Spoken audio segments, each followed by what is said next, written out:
One Saturday, a 13-year-old boy named Tim was hanging out with his friends at a local cafe. Tim and his friends would usually spend the entire weekend together before meeting again the following week while in school. That day, Tim's mom, Gloria, wanted to change up his routine by inviting him to watch a new superhero movie with her. While it wasn't her interest, she wanted to spend more time with her son and knew that he loved watching superhero movies. Gloria kept calling Tim on his cell phone, but he wouldn't pick up. So, she decided to make her way to the cafe, knowing that this was where Tim and his friends usually had lunch on Saturdays. When she spotted Tim and his friends, she made her way to them, only to see Tim's friends giggling. "Your grandmother's come to pick you up," they teased. Tim glared at his mother and walked up to her to stop her from going any closer. "What are you doing here?" he scolded her. "You're embarrassing me in front of my friends." "Why am I embarrassing you, son?" Gloria asked. "I wanted to ask if you wanted to watch a movie with me." "I want to be with you more, son, while I still can," she smiled, trying to hold his hand. Tim shrugged off her hand and refused to leave his friends. "Leave me alone. I'm with my friends," he told her. "Please leave before more people notice you." Gloria walked back home sadly, wondering why Tim refused to be near her, especially around his friends. She spent the entire afternoon cooking up Tim's favorite spaghetti and meatballs recipe, hoping he would make it home in time for dinner. When he got home that night, it was already 10:30. Tim went straight to his room, not even acknowledging Gloria's presence in the living room. She followed him to his room and knocked on the door. "I waited for you," she told him. "I made your favorite spaghetti and meatballs. Do you want some?" she asked him. Before we continue, make sure to subscribe, hit the like button, and click the notification bell for more amazing stories. Tim shot her another look, the same one he gave her at the cafe. "I obviously don't. I would have gone straight to the kitchen if I wanted to eat," he told her. "Leave me alone. I'm tired." "What's the matter, Tim?" Gloria decided to ask him.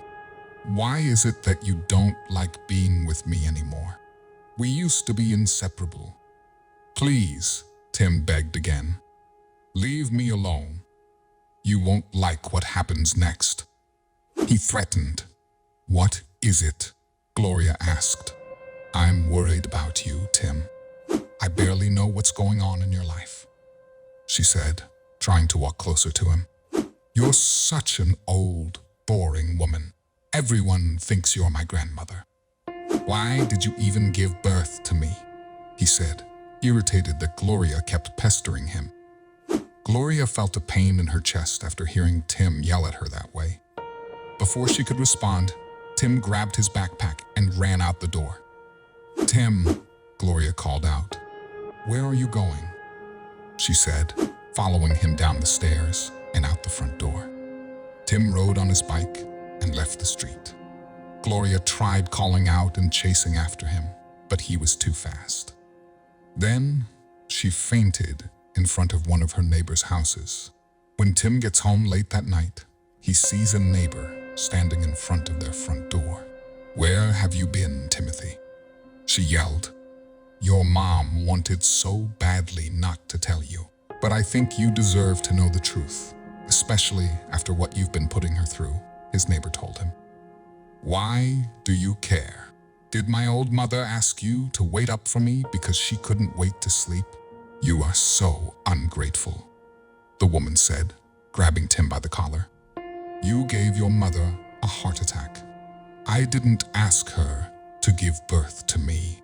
Why did she force herself to have a child? Now she's upset that I'm not the son she wants me to be," Tim said coldly. His neighbor scoffed. "Give birth to you," she said, pulling Tim to her home. "You want the truth? I'll give you the truth, so you stop talking rudely about your mother, who has given you everything." Tim's hands trembled as he flipped through the documents, his eyes scanning each line with disbelief. The revelation of his adoption left him reeling, his sense of identity suddenly thrown into question. Yet, amidst the shock, There was a profound sense of gratitude welling up within him. He couldn't fathom the depth of his mother's sacrifice, the lengths she had gone to ensure his well-being, even at the expense of her own comfort.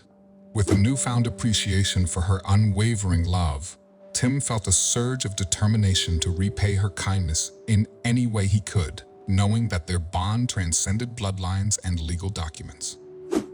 Tim read through the papers and saw his adoption papers, as well as the diagnosis of his cardiac disease.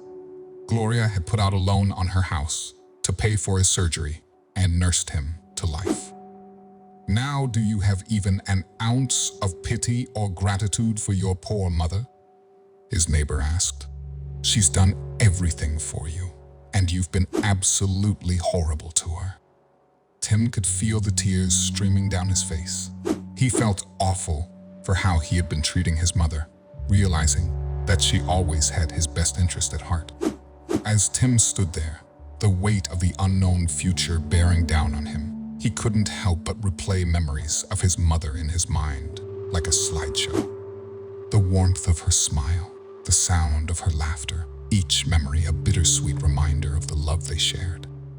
A lump formed in his throat, threatening to choke back the words he longed to express to her. Yet, amidst the uncertainty, there was a glimmer of hope, a flicker of determination that drove him forward. With a deep breath, he steadied himself, ready to face whatever awaited him in the intensive care unit, knowing that his mother needed him now more than ever. Tim's heart clenched as he entered the hospital room, his mother lying still amidst a tangle of wires and monitors. Rushing to her side, he took her hand in his own trembling with emotion. "I'm so sorry, Mom," he whispered, his voice choked with regret. "I've let you down. But please get better.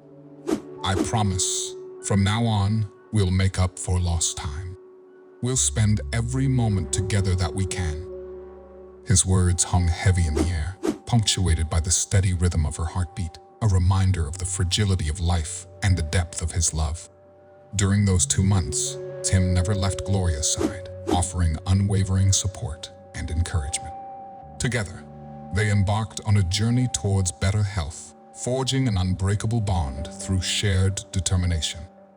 With each day that passed, their exercises became easier, their meals more flavorful, as they embraced their new lifestyle with renewed vigor.